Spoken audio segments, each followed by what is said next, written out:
जैसा उपवास आजकल तुम रखते हो, बोलो हालेलुया। ऊपर नहीं जाता है, ऊपर नहीं जाती है वो प्रार्थनाएं। कह रहा जैसा उपवास तुम रखते हो। कह रहा इसका मतलब क्या था उसका कहने का मतलब? कह रहा उपवास में बहुत सारे लोग कह रहा गुस्सा करते हैं सारा दिन, गुस्सा, उनको गुस्सा आता है। अगर बाई चांस चलो मान लिया कि तुमने उपवास पूरा भी कर लिया, शैतान बड़ा चला के अगले साल रखने नहीं देगा। कैसे? कह रहा जब उपवास रखते हैं भाई साहब, 3 दिन का उपवास रखा, 40 दिन का रखा, 21 दिन का रखा, 7 दिन का रखा, 11 दिन का रखा, बस प्रभु खुश हो गया, पापा लव यू। ऐसे आते हैं छोड़े होकर, जैसे भाई साहब 30 मार का जंग जीत कर आए हैं। और क्या करेंगे?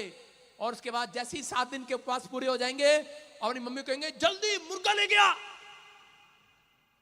या फिर हलवा ले गया। ऐसी चीजें खाएंगे, शैतान उन्हें ऐसी चीजें खिलाएगा, सीधा भाई साहब हलवा, टूट पड़ेंगे जाकर भाई साहब।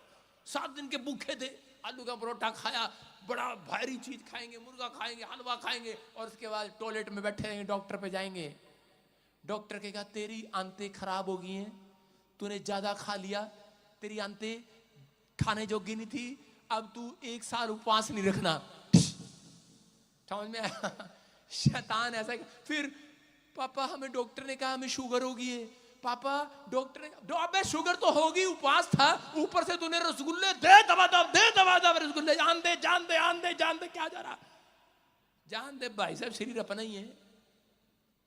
और 1 साल आपको डॉक्टर ने मना कर दिया, उपवास नहीं रख सकते। आपको उपवास में अगर आज आप सही तरीके से रखेंगे, तरीका लेकर जाएंगे, आज रात परमेश्वर आपकी ओर ध्यान करेगा यीशु मसीह के नाम में। ध्यान करेगा आपके बिजनेस की ओर, कहां रुकावट है, ध्यान करेगा आपकी स्टडी की ओर, आपके दुकान की ओर, आपके मकान की ओर, क्या प्रॉब्लम है, करा आज रात करा खंबा खड़ा करेगा परमेश्वर आशीषों का आपके घर के बाहर। विश्वास करना है बस। करा उपवास में यही चीजें नोट करने वाली हैं। करा शैतान आपको ज्यादा गुस्से में डालेगा। करें कि उपवास रखेंगे, माँ को बोलेंगे मम्मी पानी लिया, आज तो पानी पिला दे, उपवास है मेरा। अपनी माँ से काम कराते हैं। कह रहा ऐसे आजकल के उपवास मुझे पसंद नहीं है। हालेलुया। आपको विश्वास करना है, कैसे उपवास रखना है, स्क्रीन पर देखेंगे, हम लिख सकते हैं। कह रहा सिर को झुकाना नहीं है उपवास में, कह रहा खुद को झुकाना है, अपने आप को नम्र बनाना है। उपवास का मतलब त्याग करना, उन चीजों का त्याग करना जो आपको पसंद है। उपवास के अंदर उन चीजों का त्याग कर देना। कोई भी चीज हो, आपको सारा दिन मंगनी हुई है मेरी, व्हाट्सएप पे लगे हुए हैं, हाँ कैसी है तू और क्या कर रहे, गंदी गंदी बातें कर रहे उपवास में।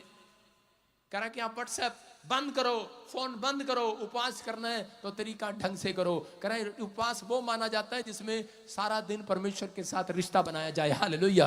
रिलेशन बनाया जाए परमेश्वर के साथ, कनेक्शन बनाया जाए परमेश्वर के साथ। अगर आप उपवास में टाइम पास कर रहे हैं, त्याग करना है, लेकिन बस पास्टर मैं सारी चीज का त्याग कर सकता हूं, लेकिन कल फिल्म आने वाली है टीवी पर दिल्ली में, मैं वो छोड़ नहीं सकता।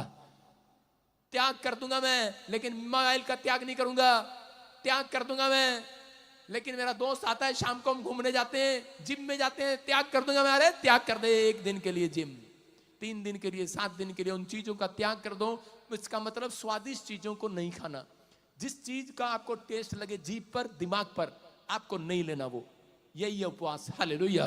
करा उस दिन अपना रिश्ता परमेश्वर के साथ मजबूत करना है। जो चीजें आपके खिलाफ है, जिस चीज से परमेश्वर नफरत करता है, परमेश्वर के सामने माफी मांगनी है। यह है उपवास। आपको पश्चाताप करना है।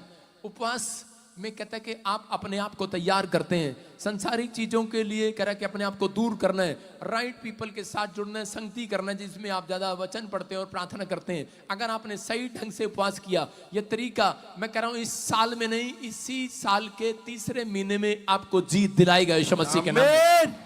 शैतान के पास बहुत सारे हथियार हैं आपको हराने के लिए, लेकिन रणनीति तैयार करो। आज कितने लोग तैयार करेंगे आज रणनीति? अपने हाथों को उठाओ।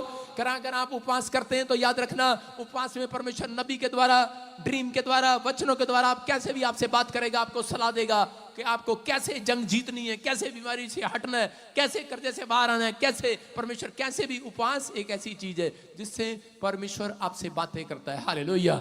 कह रहा उपवास रखने के बाद पवित्र आत्मा आपकी जिंदगियों में मिराकल करता है। बोलो हालेलुया। हम पढ़ते देखो योशापात को